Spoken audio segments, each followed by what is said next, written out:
Okay, on this video, I'm going to show you how to factor special cases. So the first thing we need to do to start this is to remember what happens when we multiply two things that look like this here.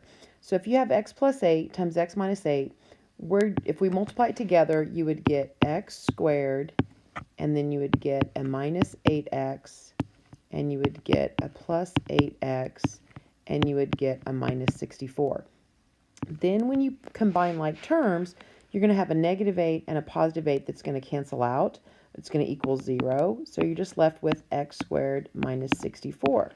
So therefore, whenever you have things that are exactly the same except a plus and a minus, you are going to be able to just jump to the answer.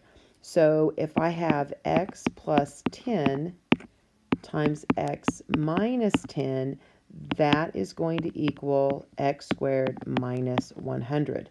You might remember back when I taught you this, I put a formula on the board that said if you multiply a plus b times a minus b, meaning any set of parentheses like this where they're exactly the same except one's plus and one's minus, you get the first thing squared minus the second thing squared.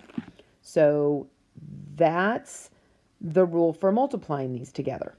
We're now going to factor, and so we're going to go backwards. So if I ask you to factor something like x squared minus 16, you're going to recognize that that's one thing squared minus something else squared.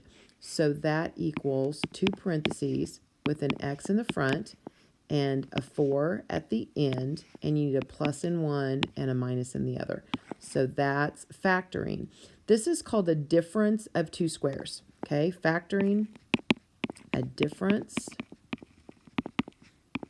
of two squares, because it has to be a minus in order for this to work. So that's where the difference comes from. And then two squares, the x squared is a perfect square, and the 16 is a perfect square. So a difference of two squares. It also works if you have a number out in front. Like let's say you have 4x squared minus 25. Because 4 is a perfect square and 25 is a perfect square, you can factor that by putting a 2x in the front, because the square root of 4 is 2. And you can put a 5 at the back, because the square root of 25 is 5. And then a plus in one and a minus in the other. Notice it doesn't matter if you have the minus first or second. I put it that way on that problem. I did the plus first there and the minus second there. It doesn't matter what order you have it. Okay, so hopefully that helps you understand that. Let me give you a couple of practice problems.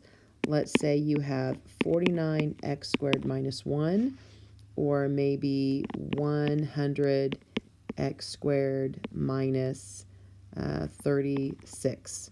Okay, so if I were you, I would pause this video, try to factor both of these into two parentheses, and then hit play when you have an answer.